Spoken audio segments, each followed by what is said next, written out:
if there's anything that is more fraught than thinking about borders and boundaries with terrestrial connectivity, it's thinking about oceans. So our next session is on oceans, and having just come from 4 countries that are completely landlocked, I've been thinking a lot about oceans, and so I looked up some stuff. So this here country we're in, Canada, has by far the longest coastline on the planet, and every single country of North America is coastal, including the big 3, Central America, the Caribbean, Greenland, the whole greater North American neighborhood. Every national jurisdiction is coastal.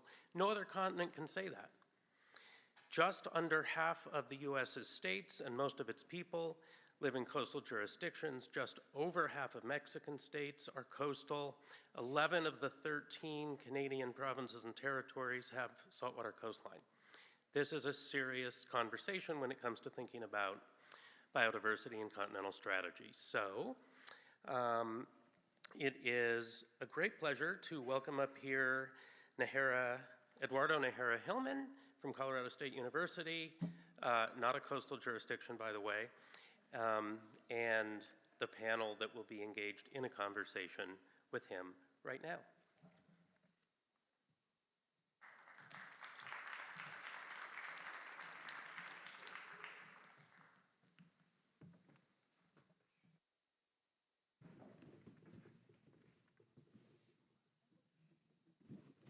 Hello, everyone. Thank you very much for listening to this panel. I'm very, very happy and very thankful to have been invited to participate and coordinate this panel. And I would like to introduce first our panelists, and I will introduce myself afterwards and give you a brief snapshot of marine conservation in our region. So first of all, I want to introduce Angelo Villagomez, Senior Policy Professor of the Center for American Progress. And then Nélida Barajas Acosta, Executive Director of CEDO Intercultural in Sonora. And then Chief Danielle Shaw, Chief Counselor of the Wuikinuxv Nation from the Great Bear Sea, indigenous-led conservation planning work. And I'm Eduardo Nájera.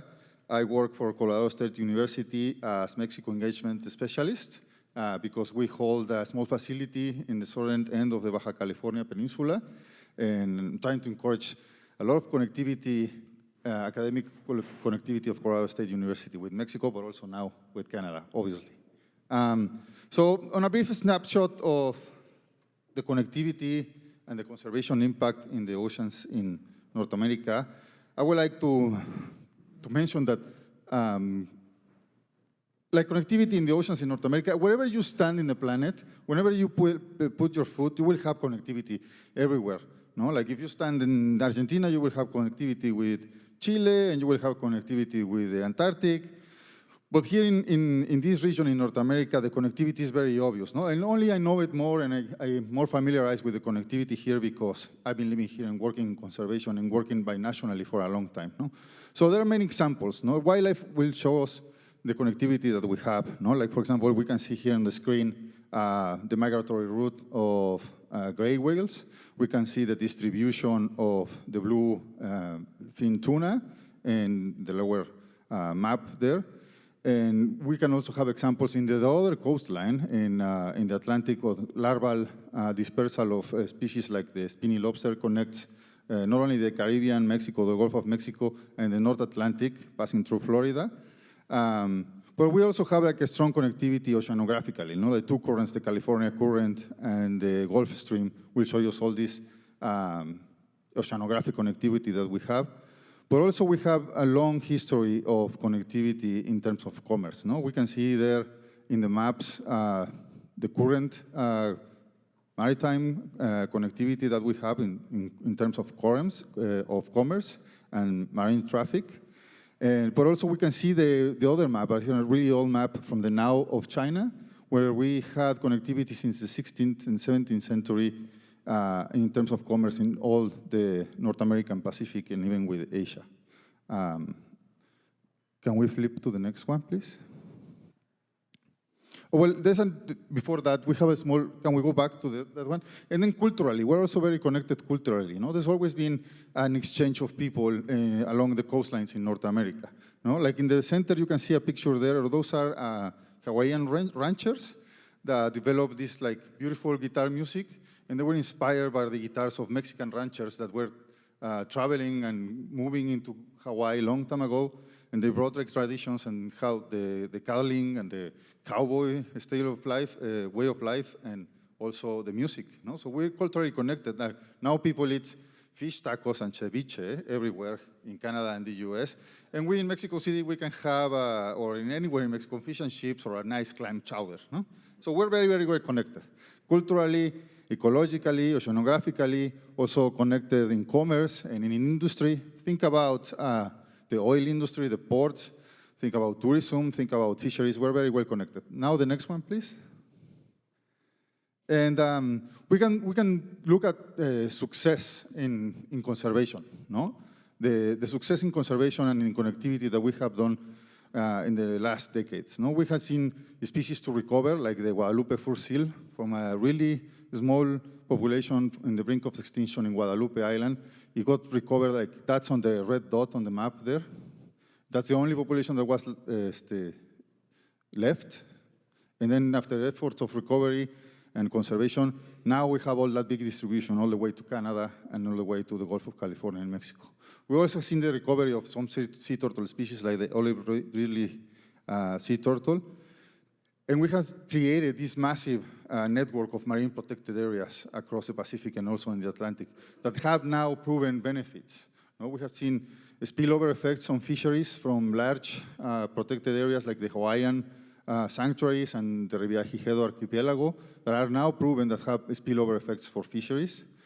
We have even created protected areas that are very innovative and preventive. Like thinking about deep sea, we have some large marine protected areas that are basically done or created to protect the deep sea, and they were very criticized. But now we see a change on what can we do in the deep sea, and it's even like big intentions of starting mining the deep sea. So we have those advantages, we have those successes, and I would like the panel to start talking about the experiences, and if we start by you, that would be fantastic. Sure. Hi, everybody. For those who are not yet familiar, the Great Bear Sea Marine Protected Area Network is a Indigenous-led marine protected area network that's a collective of 17 nations on the central and north coast of British Columbia, Canada. I've been working on it for quite some time, and I think going into, you can read anything you want on the website that tells you everything about it, but what we were just talking about the connections that we have culturally and with our people, our nations have ancient familial connections. They transcend these colonial lines, and the discussions about the boundaries in the last sessions really struck home in that way, because we come up against that locally too. And our coastal waterways are just as interconnected, so just made sense for our 17 nations to come together to do this work. Our people have historically planned for generations ahead using the teachings of the ancestors before us. So when we came together to create a roadmap for our marine ecosystems, which was rooted in our values and informed by both Western science and informed and traditional knowledge, the collaborative work has enabled us to be prepared when the federal government announced their commitment to 30 by 30.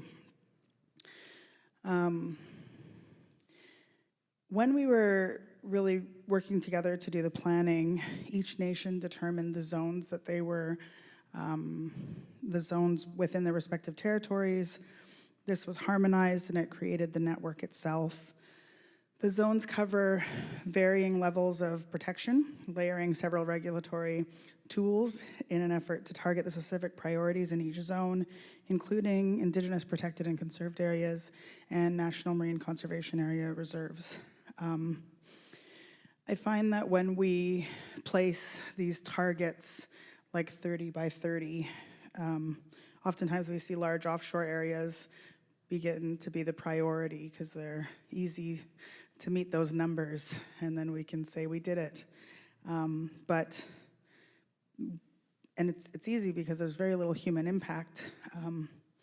Unfortunately, it leaves out a lot of vulnerable habitat and a lot of the spaces that species rely on to survive.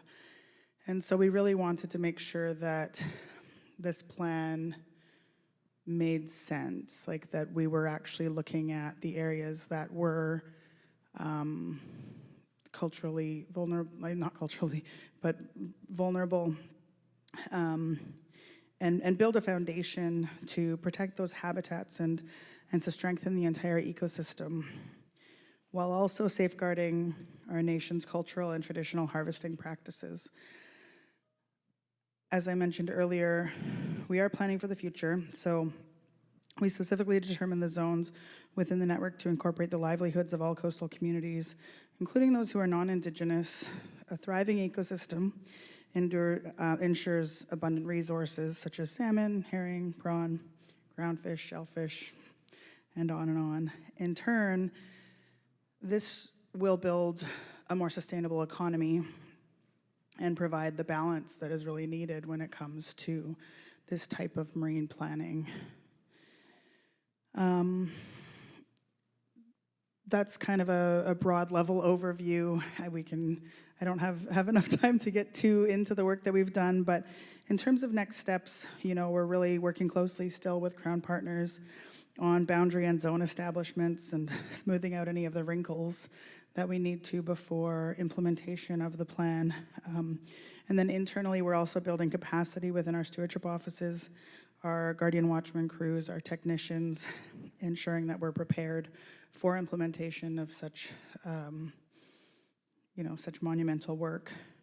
With that being said, the PFP is the project finance for permanence that has funded the work, and it's a huge investment in our coastal ecosystems and economies, and yet I find that there are still areas that face resourcing issues within our communities.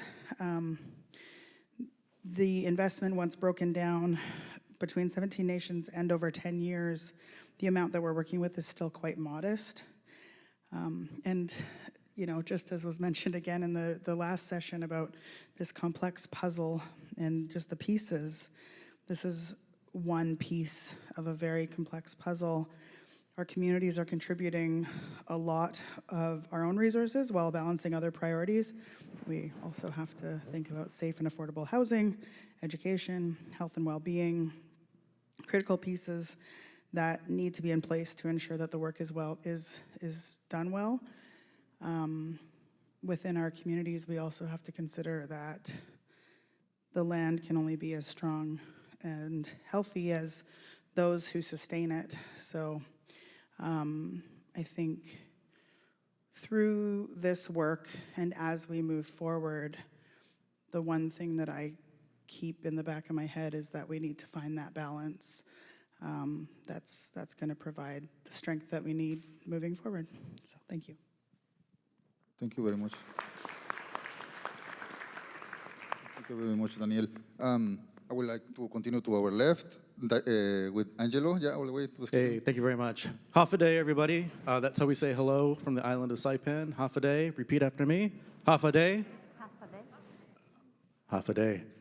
My name is Angelo. I'm from the island of Saipan in the Northern Mariana Islands, and I am Chamorro. Are there any other Pacific Islanders in the room? Okay. Oh, one? Where are you from? Hey, Bula. That's how they say hello in Fiji. Bula. Repeat after me. Bula. Bula. All right, but like with way more energy. It's like, Bula! Bula! I'm not Fijian, so don't hold me to it. But it's always great to have a Pacific Islander in the room. Half of the Earth is in the Pacific Islands, so there's two of us here, so we're doing pretty well. So I'm from the island of Saipan. Guam and the Northern Mariana Islands, which is what the territory where Saipan is located, actually committed to 30% in 2006. Yeah, was that applause? Thank you. We're not exactly in North America, but we're territories of North America. So we have 20 years of experience of working and doing these things. But I actually live and work in Washington, D.C. I work for an organization called the Center for American Progress, where I'm the Ocean Director and Senior Fellow for Indigenous-led Conservation, and worked with Stephanie and many other people over in the Biden administration on advancing 30 by 30 in the United States. Now, the US has about 11 million square kilometers of ocean. About half of that is in the Pacific Islands, and about half of that is elsewhere. Can you guess how much of our MPAs are in the Pacific Islands? 99%, so because he reads my blog. So about 1% of the Americans live in the Pacific Islands, but that's where 99% of our protected areas are. And then the place where 99% of the Americans actually live, we don't have a lot of marine protections. And it should be a lot closer to 50-50, because it's 50% of the ocean there, 50% of the ocean here, and there's just a mixed match. Now, it's about 26%. If you add it all up together, it's about 26% of the ocean is protected overall in the United States. How you define that depends on who you ask. The Biden administration was a little bit more wishy-washy. They said about 1/3, which I've never told you this, but I think it was brilliant. And I loved the woman from CPAW, sorry, I forgot your name, but you had the grades, A to F. You should have spoken to the Biden administration, because it's just a way easier to think about it, of like, you're doing really well and you need to work a little bit harder, or you're absolutely failing. And when it comes to the United States, the Pacific Islands are probably getting like a B or a C, because even though we have all of these protected areas, they don't have management plans. There's no staff. Enforcement probably is happening because we have the U.S. Coast Guard, and there wasn't really much fishing to begin with. But there's still work to do. But then you look at the rest of the country, and it's probably a D and an F if your measure of success is 30 by 30. There actually were amazing things that happened during the Biden administration when it comes to the ocean. And I'll describe the growth of MPAs in the US in about 30 seconds for you. So Bush is the one who created all of these big protected areas. Obama made them bigger. Trump rolled them back. Biden put them back in place. And now we're in a place where Trump is rolling them back. But that's not the only thing that goes on with these protected areas. Biden actually advanced some of the management plans. He delivered 2 management plans for some of those big protected areas. He hired indigenous staff for these protected areas, which is a really big deal for our communities. So, you know, the point of what I'm going to hopefully get to at the end of this is that 30 by 30 actually may not be the best metric of success on the ocean in the United States.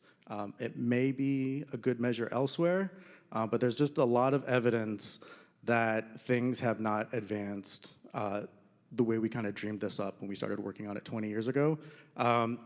I think we'll get to a place where we start talking about what we should do instead, but I'll just sort of end my introduction there and pass the microphone. Thank you, Angelo. Very, very good, very interesting. Nélida, go ahead, please. Share your experience. Well, I was planning to be more like Alec, more interactive. So I have a list of questions. So you have to raise your hand if you agree about the statements that I want to say. So please raise your hand if you think that I depend on the ocean for the oxygen. English is not my first language, so please try to understand. I depend on ocean for the oxygen in our atmosphere. Good. Hundreds of millions of people depend on blue foods, mainly protein. Good. Ocean give me a spiritual relief. Ocean make me fun. Ocean supplies oil, gas, rare minerals for our industries. Ocean underpins global commerce. And ocean regulates the climate. Thank you. So far, we all depend on oceans. We all are biodiversity, but we are the only one species that are depleting what we need the most, that it is the ocean. Our actions are depleting our fisheries. We are overfishing. Our actions are polluting the oceans. Our oceans are having more plastic than fish in another 2030. So what about that? Our poor and patchy understanding on the ocean scales and biodiversity distribution limits its management and protection. The big blue that covers 71% of the planet seems to be, from the space, what we can see, it's a blue marble, 71%. But it seems like the people living in the cities feel not connection with the ocean. And nobody is witnessing what it is happening in the ocean. We are losing habitats and we are losing species. And it is incomprehensible in our region where 36% of the North America population live 1 kilometer away from the ocean. So the biggest population are near the ocean, and we are disconnected to the ocean. Why we are doing this, I really don't know. And again, that's about hope. So, guys, fellows, we are late in ocean conservation, and the numbers are getting worse. Do you know that the law for the oceans was adopted in 1982? Who is younger than 1982? Who was born before 1982? Before? Oh, before. Yeah. Before. Okay, so we were more protected than the ocean by that time. Who was born after 1994? After 1994. Okay, few young guys, thank you to be here. You are the future. I remember that, remember? Okay. So even when the law was adopted by 162 countries and the UN Convention, it was until 1994 when it was entered into force. So the ocean is being protected international for only 31 years.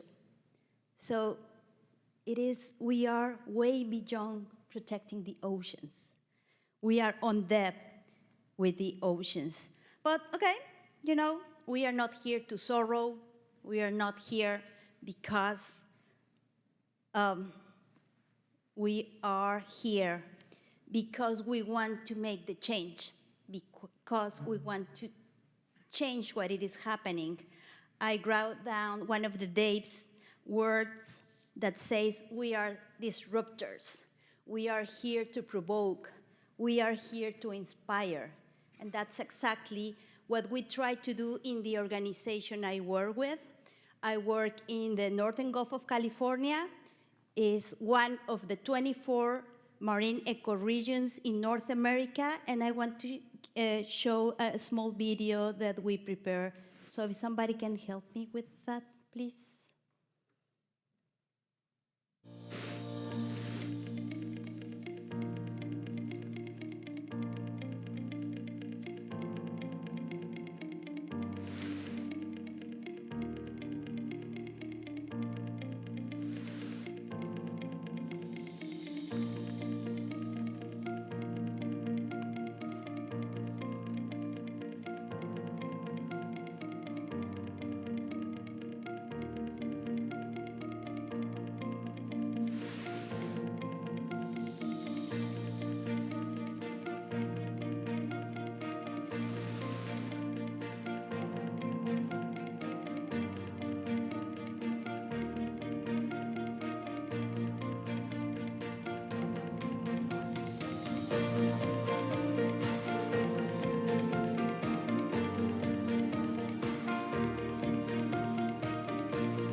So don't feel jealous. All my friends, when watching or seeing my publication on Facebook, thinks that I live by the beach. Yes, it is correct, and I have a lot of fun.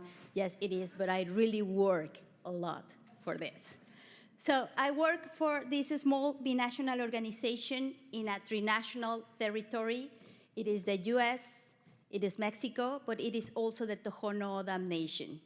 The way that we see the ocean is different in many different ways. And I really don't believe that 30 by 30 is the way on measuring the success on oceans. So I also ratify. And just to give you another hint about why I don't think that, it is because we are not even protecting 30% of the ocean right now. There are less protected areas. And I would love to say that it is my 2% of DNA accordingly to ancestry from my indigenous of North America. I swear it is Chiricahuan that makes me be so fearless working for oceans and respect, leverage the cultural and socioeconomic and biological interconnections between these three nations. Thank you.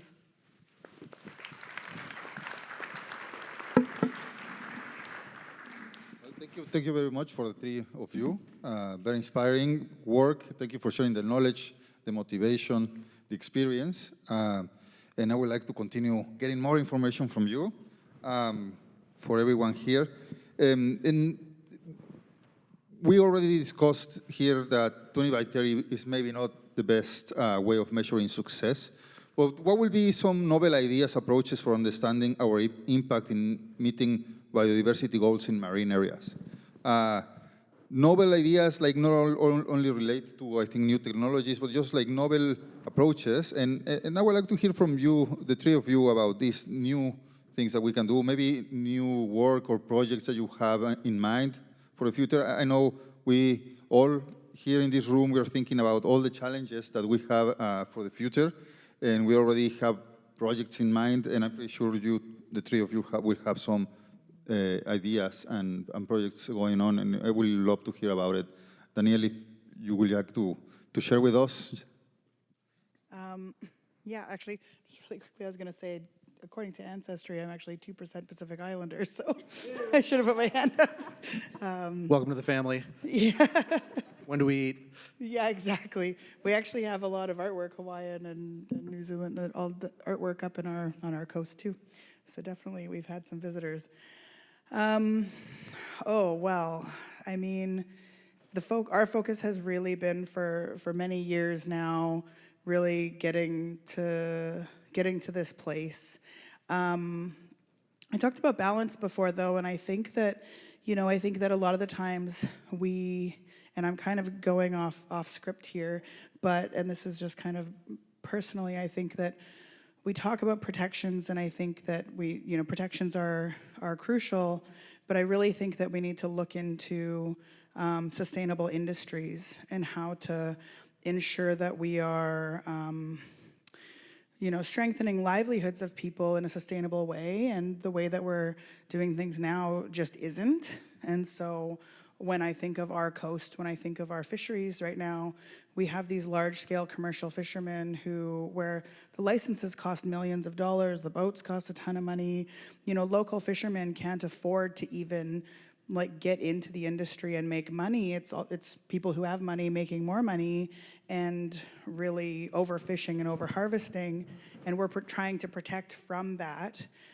And then when stocks have been decimated, we see a decimation of the ecosystem, but also a decimation of the economy in that, and then an access to food that we all rely on. And so one of my dreams that I look at is for at least within Canada, for us to really look at the way that we do these licenses.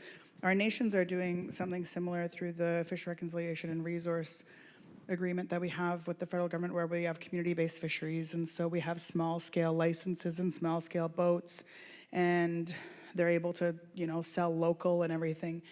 And I think if you were to have a tiered approach, then when you see you know, when you see impacts of overharvesting, then you can kind of shut off the valve of the big guys and still allow for a local industry, still allow for food to get to people without having so much impact. And I think that's one example, but I think there are many more. If there was the desire and the openness to really look at industry and see in all areas and see how we can all find that balance I was talking about before. Thank you very much, Daniel. Very, very interesting. Yeah, it definitely, it's not a coincidence that the indigenous peoples, the original peoples' geographies or areas are better preserved than most of the industrialized world. And now thinking about how conservation and cultural resilience are very tied together. No? So thank you very much for sharing. Nélida or Angelo, go ahead, please. Yeah, I think I have somewhat of a similar answer. I'm going to quote two of my favorite people in answering. Joe Biden said, "Show me your budget and I'll tell you what your values are." And you know, you look, there's this Our Ocean conference that just happened. It's been going on for 10 years. Billions and billions of dollars committed to ocean conservation. Again, audience participation. Can you guess how much of that went to 30 by 30 and 4%? Or sorry, God, I just gave away the answer. I meant to say 30 by 30 in MPAs. The answer is only 4% of that money is actually making its way to MPAs. And there are other studies that show almost none of that money is making its way to communities, right? It's getting sucked up by the big NGOs, like the ones that I have worked for most of my career. It gets sucked up by regional bodies and governments, and almost none of it makes it to the front line. Which reminds me of one of my other favorite people, Dr. Asha DeVos. She's a marine biologist in Sri Lanka, and she says, every coastline needs a hero. And much of ocean conservation in the United States has been parachute conservation, where people such as myself, or from a university or from a big NGO, drop into a community for a week, and it's the most meaningful week of their lives, but they are not going to lead conservation in those places. So we actually need to change our metrics of success, and I think we can stick with 30 by 30, but it should be that 30% of the money that is spent on conservation and 30% of the money that is used from natural resource extraction should go back to the communities that have to live with those decisions. Definitely. I mean, one of the reasons I asked if there are any other Pacific Islanders in the room is because there never is. It's so good to meet you, my sister from Fiji. And I had to go to Washington, D.C. to have this career, and I would have been 100 times more successful and effective if I'd been able to stay in the islands, but the conservation movement is just not set up for that. Only 30%? Sure, let's make it 50 by 30, all right. Novel approaches, Nélida. ¿No puedo repetir la pregunta? No, I'm joking. So I think there's no novelties. We need to go back and work with the local people because we are, you know, like starting back with the basic, the local knowledge, working with the people that live and survive from the ocean. The way that we work, we are a local-based organization. We are a grassroots organization. And one of the programs that are making us a lot of visible within Mexico, I can tell, is sharing the stories. One of the things that we are enjoying a lot about this conference is the way that this conference is flowing. You know, you have so great stories to share that we are like, oh, next, who will be the next? This is the way that we are working. What is the story behind the man and the woman that harvest the food that feeds your soul and your body? What are their challenges? What are their fears? That is what we need to worry the most, to fulfill the community well-beings. If they are not well, they won't care about ocean. They won't care about the cartel asking them for money for every fish they are harvesting. We need to step backwards. We need to work with them and give them the confidence that we are working together because we are living in a common planet, we are sharing the house. Thank you very much, Nélida. We have a few questions from the audience, and I will go to them. But I will just really quickly, like, if you can share, any of you, because given that we are in our university right now, right, and we've been talking about the next generations, like, how do you think we can engage more, or how do we prepare more the youth for the challenges that are coming? Like, we're talking about novelty, and yet we haven't even discussed about any youth programs or youth engagement on these topics. And it's only a few people here. Like, I think I saw 2 people that were born after 1994. So. Yeah, I can start. What we do, so we have a program called the Guardian Watchman Program, and there are our own people from community who are the eyes and ears of the water. They also do all of our data collection and research and everything, and we'll hire what are called junior guardians, and so they come up in like a mentorship program, and it's kind of cool because like they walk around in the uniforms and like the jackets and stuff, and then the kids kind of look up to them and stuff. I think like at least for us in community, we're pretty remote though, so I think it's unique. It's not the same in the city. We also have so much connection to the land. Our kids go out and they collect, the DNA samples when we're doing bear studies. They help within our fish hatchery. We have youth programming, but I think that for us, what we see is developing that strong connection to the land and the waters from a young age is really impactful as they grow up and they can see what's happening. We're just going to go in the same order every time. I'm less concerned about getting the young kids into the movement because there's actually, in the last 5 years, 10 years, there's been a lot of that with Earth Echo, Sustainable Ocean Alliance, Heirs to Our Ocean. We're bringing in lots of kids and giving them a year or 2 fellowship. The thing I'm more concerned about that we're not doing them is giving them that job when they're 28. Because it's not going to do us any good if we train a bunch of kids to do this type of work and then they drop out of the workforce because there actually are no opportunities for them. And I think that's kind of like the next step for this movement is how do we create a pipeline? And this has been the case of all marginalized communities. There's similar studies with white women moving into the workforce and then dropping out of the workforce.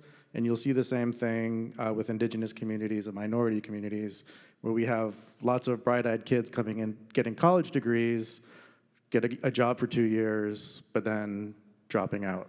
And we can't lose them, but we are. Yeah, I think we're looking at the connection here on sustainable businesses, sustainable economy, sustainable conservation, and then how to connect that with the future of the economy of the next generations.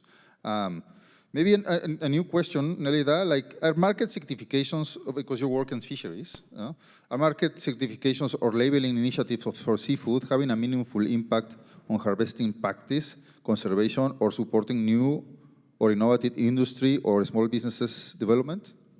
We are believers, so I can tell, yes, we have to move in that direction. We work with fisheries improvement projects because we want that the people know more about the traceability of, where the food comes from, who harvests, if it was harvested in the season, outside the season. So yeah, I think the market, we consumers are those who are going to change the market. We need to ask where these fish come from. I remember once, arriving to a very fancy restaurant and I said, oh, where did this fish come from? And the waitress said, okay, don't know, please ask the chef. I was in this very nice mood and I said, please ask the chef. And he went into the kitchen and the chef came and he said, from the Costco lady. And I was, oh my God, but it was 20 years ago. Nowadays, Costco have, a retail policy that can give you a lot of information where the food come from. But 20 years ago, it was like, who cares about where the fish come from? But nowadays, with all these market initiatives, what we want and the local fisher wants is they want, in Spanish, says, we want, queremos pesos, queremos pescar pesos, no peces. We want to fish money, not fish. Because nowadays, the value of the fish is so low that they are harvesting a lot of fish in order to get some money.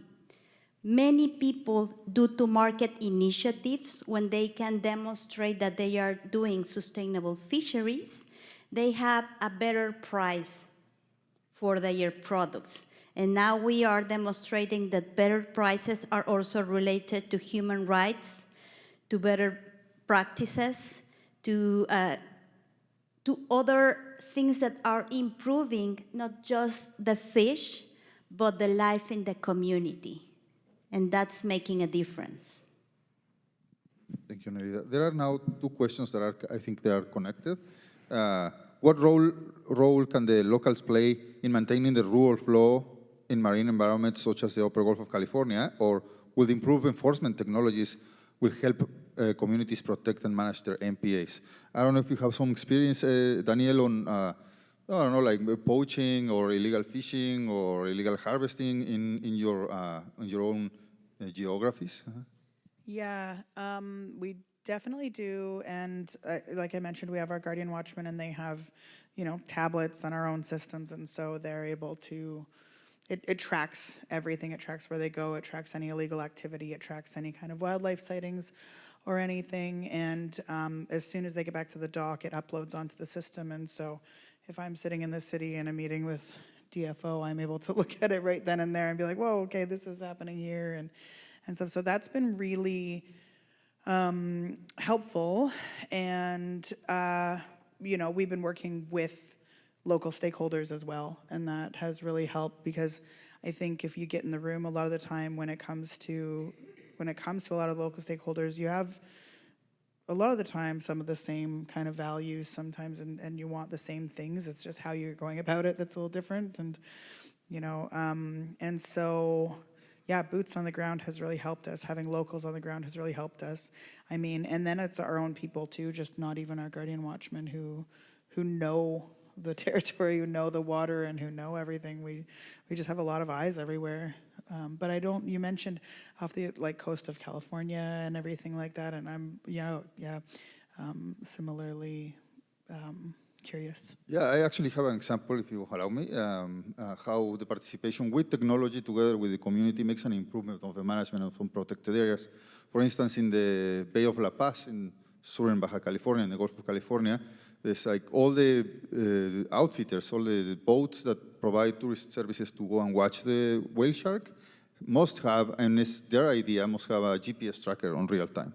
And so you can see the speed that they go. And why do they have that? Because at the beginning, there were very few boats doing the touristic activity with the whale shark. Then it increased to 80 boats going out there and running over the whale sharks and damaging exactly the population and the resource that they were exploiting. So they participated on this to track the speed on which the boats go. And they decided together with the government and together with NGOs what the speed limit is. And now you can track it on real time and actually decrease the speed that the complete fleet of boats are using in the whale shark observation area, and actually decreasing the amount of accidents or collisions of boats with the whale shark. Another example of technology in the high seas, because in the Pacific Islands, here is a good question about,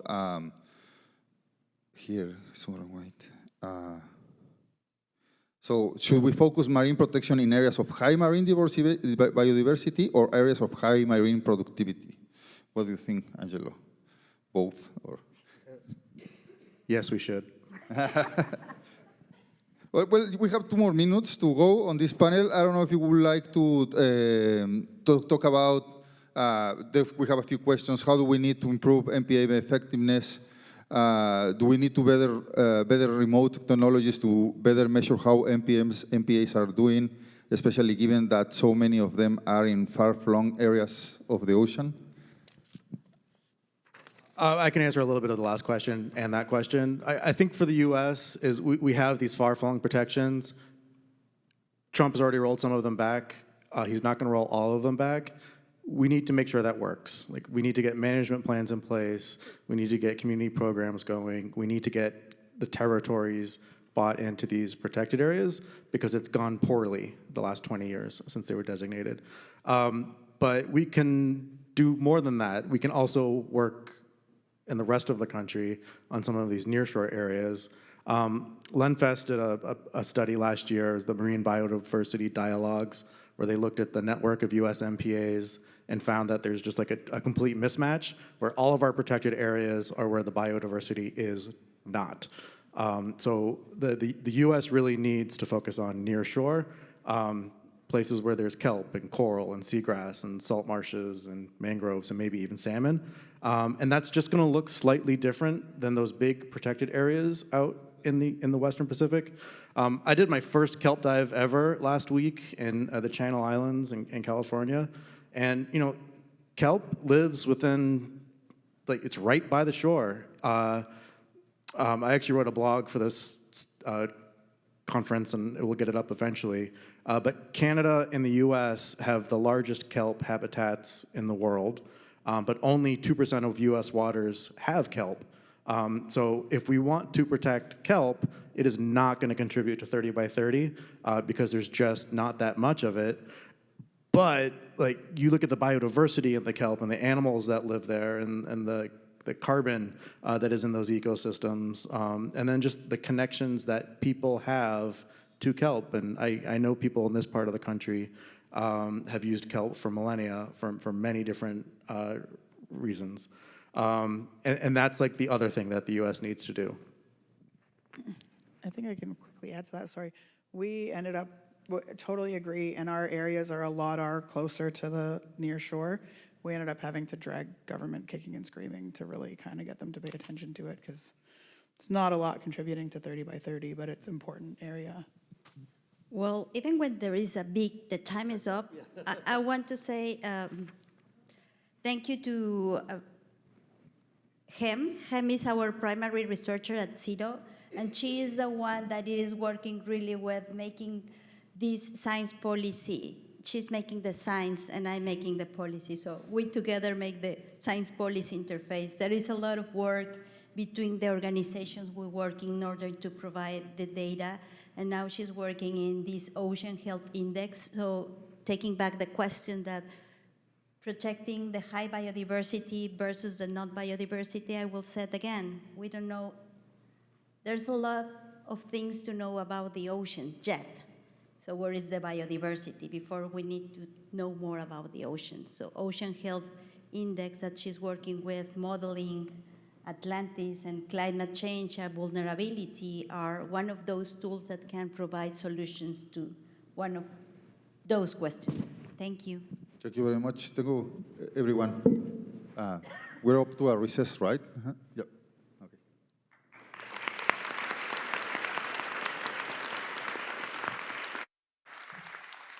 Okay, thank you so much, Eduardo, and all four of you. That was an excellent discussion. And before we go to a quick break, quick old fart anecdote here. So in 1997, in the last century, in Victoria, just across the pond, I attended with some undergrads the first global symposium on marine conservation. And Jane Lubchenco, who some of you know, got up there, gave a big keynote, and she made this outrageous, audacious assertion that the world should protect 20% of its oceans by 2020, which was 23 years in the future. And there were two things about that. One, 20% seemed like crazy, way too much. How could you do that? And two, she said the word MPA. No one knew what an MPA was. Like, is that some sort of like a park in the sea? What's that? So we've come a little ways in terms of at least normalizing some of these ideas. So now it is 3:05. We're going to take a quick break, and then we're in the home stretch. And we got some really great sessions afterwards, and then we're going to go to a reception at the exceptional Beatty Biodiversity Museum. So now you got 10 minutes. Take a leak if you wish, grab a coffee. 3:15, we're back at it. Thank you.